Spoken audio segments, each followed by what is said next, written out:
Hello everyone, welcome to my YouTube channel Mahendra Bharti.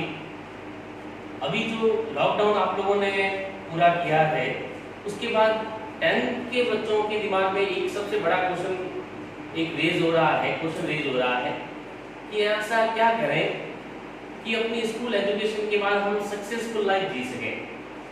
ये सबसे बड़ा क्वेश्चन है। ये पेरेंट्स के दिमाग में भी है, बच्चों के दिमाग में भी है, टीचर्स के दिमाग में भी है, उनके रिलेटिव्स के दिमाग में भी है कि ये बच्चा क्या करे, ऐसा कौन सा स्ट्रीम सेलेक्ट करे कि उसका फ्यूचर ब्राइट हो, उसको सोसाइटी में रेस्पेक्ट मिले, उसके पास अच्छा खासा धन हो, गाड़ी हो, बंगला हो। तो उसके पास ऑप्शन अभी है 10th के बाद कि वो 10th के बाद क्या सिलेक्ट करता है, कौन सी लाइन सिलेक्ट करता है। तो इसीलिए आज का अपना टॉपिक है what to do after 10th। ये कई बच्चों का क्वेश्चन है, उसी के बेसिस पे मैंने ये वीडियो सिलेक्ट किया है। मैंने कहा आज कुछ टाइम इसके लिए निकालते हैं। तो देखो, सबसे पहले जिंदगी में सक्सेसफुल लाइफ हम कैसे डिफाइन करें कि सक्सेस कैसे मानी जाएगी।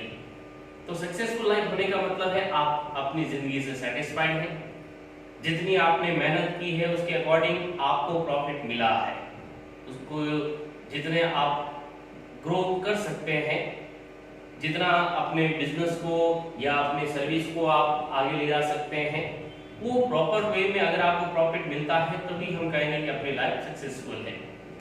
जैसे एक अगर मान लो कोई कचरा बीनने वाला पर्सन है, एक पेपर बेचने वाला पर्सन है, या हम रिलायंस इंडस्ट्रीज के मालिक अंबानी की बात करें, या किसी पॉलिटिशियन की बात करें, या आईएएस ऑफिसर की बात करें, तो सबकी अपनी अपनी अलग अलग लाइन है, अपना अपना एरिया है, सर्विस फील्ड अलग अलग है। तो हम सक्सेसफुल कैसे कहेंगे? तो अभी हमने कहा कि जो आप मेहनत कर रहे हैं उसके अकॉर्डिंग आपको फायदा मिलता है, रेपुटेशन है आपकी, आपको रेस्पेक्ट मिलती है, तब हम कहेंगे कि सक्सेसफुल लाइफ है। तो देखो बेटा, अगर आपको सब्जेक्ट सेलेक्ट करना है तो उससे पहले एक चीज ध्यान रखनी है कि जीवन में कहीं पर भी जॉब करने के लिए, बिजनेस करने के लिए, पॉलिटिशियन बनने के लिए, या कहीं पर भी किसी भी इंडस्ट्रीज में रहने के लिए सबसे जरूरी है कि आपके पास वैल्यू एजुकेशन हो। वैल्यू एजुकेशन मींस आपको अपने कैरेक्टर को सही प्रॉपर वे में ढालना है कि जो आप काम करते हैं, आपका डिसिप्लिन, आपका वे ऑफ टॉकिंग, आपका बिहेवियर, ये सबसे जरूरी है। इसके बाद जरूरत पड़ती है आपकी डिग्री की, आपके सब्जेक्ट की। तो प्रायोरिटी जो है, फर्स्ट पॉइंट जो है वो आपका बिहेवियर है, आपका कैरेक्टर है, ध्यान रखना। सेकंड थिंग हम कहते हैं कि अपनी डिग्री काम आती है। जैसे कई बार देखा होगा बड़ी बड़ी इंडस्ट्रीज में जॉब करने के लिए या किसी भी गवर्नमेंट सर्विस में जाने के लिए आपके परसेंटेज मायने नहीं रखते हैं, आपकी डिग्रीज मायने नहीं रखती है, वहां आपका बिहेवियर ज्यादा जरूरी है। उसी के अकॉर्डिंग आपको रेस्पेक्ट मिलती है। ठीक है, तो सबसे पहले आपको वैल्यू एजुकेशन लेनी पड़ेगी और वो आपको अपने आसपास के माहौल से मिलती है, आपकी फैमिली से मिलती है, आपके टीचर्स से मिलती है, आपके फ्रेंड सर्कल से मिलती है। वो सबसे पहले जरूरी है। फिर हम बात करते हैं अपने सब्जेक्ट की। जैसे 10th के बाद आपको सब्जेक्ट सेलेक्ट करना पड़ता है। अपने इंडिया में जो स्कूल एजुकेशन सिस्टम है वो 10th के बाद आपको ऑप्शन देता है कि आप सब्जेक्ट सेलेक्ट करोगे। उसमें सबसे फर्स्ट हम कहते हैं साइंस, जो कि मोस्टली आज की डेट में बच्चे सिलेक्ट करते हैं। फिर अपने पास सेकेंड ऑप्शन आता है कॉमर्स, और फिर थर्ड ऑप्शन जो कई बार हम इग्नोर करते हैं, आर्ट्स।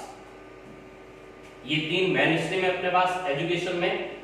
साइंस में अगर आप देखें तो साइंस में पीसीएम है, पीसीबी है, ये एक स्पेसिफिक है अपने पास।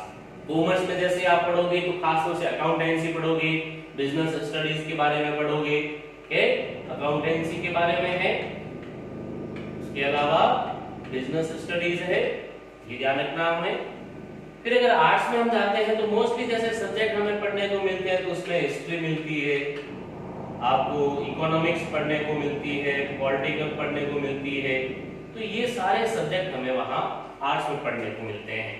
ठीक, तो हमें सिलेक्ट कैसे करना है, हम कैसे कहें कि मुझे साइंस लेनी है, कॉमर्स लेनी है। मोस्टली होता क्या, भेड़ चाल होती है बच्चों में कि मेरे फ्रेंड ने साइंस लिए, मेरे फ्रेंड ने मैथ्स लिए, मेरे फ्रेंड्स ने कॉमर्स ली है, मेरे फ्रेंड्स ने आर्ट्स ली है, तो उसके पीछे पीछे चल देते हैं। ऐसा कतई नहीं करना है। या कई बार होता है कि आपके 80% से अबव बन गए तो आपकी फैमिली वाले कहते हैं कि आपको तो साइंस लेनी चाहिए। अगर किसी के मान लो 60% बन गए तो नहीं, तुम तो साइंस के लायक नहीं हो, तुम्हें आर्ट्स करनी चाहिए। ऐसा नहीं है, जिस फील्ड में आपका इंटरेस्ट है वही सब्जेक्ट सेलेक्ट करें, जिससे आप प्रॉपर वे में वर्क कर पाएंगे, उस सब्जेक्ट को समझ पाएंगे। अगर आपका इंटरेस्ट नहीं होगा तो आप उस सब्जेक्ट को नहीं पढ़ पाएंगे, और सब्जेक्ट को सही ढंग से नहीं पढ़ पाओगे तो लाइफ में आपको जो डिजायरेबल, जो आपको चाहिए, वो नहीं मिलेगा कभी भी। इसके लिए सबसे पहले जरूरी है जिसमें आपका इंटरेस्ट, अगर साइंस में आपका इंटरेस्ट है, आप एनालाइज करना चाहते हो हर चीज को, आप सोचते हो कि क्या हो रहा है, कैसे हो रहा है, क्यों हो रहा है, इसकी मैं स्टडी कर सकता हूँ, एनालाइज कर सकता हूँ, तब आपको साइंस लेनी चाहिए। अगर आप सपना देखते हैं बिजनेसमैन बनने का, किसी एक बड़ी कंपनी के सीईओ बनने का, तो आपको कॉमर्स सेलेक्ट करनी चाहिए, जिसमें आपके पास ऑप्शन होता है सीए बनने का, सीएस कंपनी सेक्रेटरी बनने का, वो आपके पास कॉमर्स में ऑप्शन होता है। अगर आप आर्ट्स सेलेक्ट करते हैं तो उसमें आप आईएएस बन सकते हैं, एडवोकेट बन सकते हैं, या जज बन सकते हैं, ऑप्शन बहुत सारे हैं। कई बार ये लोग सोचते हैं कि आर्ट्स है तो बेकार सब्जेक्ट है, उसमें तो कुछ नहीं, ये तो नहीं पढ़ने वालों का सब्जेक्ट है। ऐसा नहीं है, आईएएस बनने वाले भी यहाँ से निकलते हैं, जज बनने वाले यहाँ से निकलते हैं, बड़े बड़े एडवोकेट्स यहाँ से निकलते हैं। तो आर्ट्स में भी अपने पास ऑप्शंस है, कॉमर्स में भी है, साइंस में भी है। लेकिन साइंस के लिए सबसे पहले जरूरी है कि अगर आपको ये लगता है कि मैं मेहनत कर सकता हूँ, मैं ज्यादा समय तक पढ़ सकता हूँ, मैं एनालाइज कर सकता हूँ, तब आपको साइंस स्ट्रीम में जाना चाहिए। नो डाउट इन दोनों से थोड़ा सा डिफिकल्ट रहता है। जैसे मैं खुद फिजिक्स पढ़ाता हूँ तो मैं कहता हूँ साइंस में अपने फिजिक्स सिंपल सब्जेक्ट है, पहला सब्जेक्ट सिंपल बिल्कुल, लेकिन उसको आपको टाइम देना पड़ेगा, उस सब्जेक्ट को आपको रेगुलर पढ़ना पड़ेगा। तो साइंस में अगर हम देखें तो पीसीएम पीसीबी अपने पास दो ऑप्शन आते हैं, या तो आप मैथ सेलेक्ट करें या फिर बायो सेलेक्ट करें। अगर आप साइंस स्ट्रीम में आते हो तो फिजिक्स केमिस्ट्री आपके पास दोनों कंपलसरी है, लेकिन आपके पास मैथ्स बायो का ऑप्शन है। हम कहते हैं इसको साइंस को एक मेडिकल साइंस और एक non medical science. Medical science means आप बायो स्ट्रीम में जा रहे हो, नॉन मेडिकल स्ट्रीम मींस आप मैथ्स में जा रहे हो। बायो से आपके पास ऑप्शंस होते हैं, सबसे बेस्ट डॉक्टर बनने का, फिर उसके बाद आपके पास दूसरे भी ऑप्शंस है, नर्सिंग फील्ड में जा सकते हैं, उसके अलावा हम गवर्नमेंट सेक्टर में जा सकते हैं, रिसर्च में जा सकते हैं। अगर हम मैथ्स की बात करें तो पहला ऑप्शन अपने पास इंजीनियरिंग का आता है। इंजीनियरिंग के अलावा आपके पास गवर्नमेंट सेक्टर है, डिफेंस है, जैसे डिफेंस में खासतौर से Indian air force, Indian navy, Indian army, उनके लिए मैथ्स वालों को प्रायोरिटी देते हैं, तो इनका भी ध्यान रखें। ठीक है, तो ये अपने पास मैथ्स या बायो आपके पास ऑप्शन हो जाएगा। तो ये कॉमर्स आर्ट्स भी आपके पास अच्छे सब्जेक्ट हैं, लेकिन अगर आप लोग ये सोचते हैं कि सिर्फ सब्जेक्ट लेने से हम सक्सेसफुल बन जाएंगे, तो ऐसा बिल्कुल नहीं है। जो सब्जेक्ट आप लेते हैं उसमें आपका इंटरेस्ट होना चाहिए, उस पर आपका फोकस होना चाहिए, और आपको रेगुलर मेहनत करनी पड़ेगी। जैसे 10th के बाद अगर आप सेलेक्ट कर लेते हो, साइंस स्ट्रीम में आ जाते हो, तो 11th 12 2 साल आपको दबाकर मेहनत करनी पड़ेगी। उसके बाद एंट्रेंस एग्जाम देने होंगे, उसके लिए भी आपको एक्स्ट्रा मेहनत करनी पड़ेगी। अगर इन दोनों के मुकाबले हम कहें तो यहाँ हमें ज्यादा मेहनत करनी पड़ती है।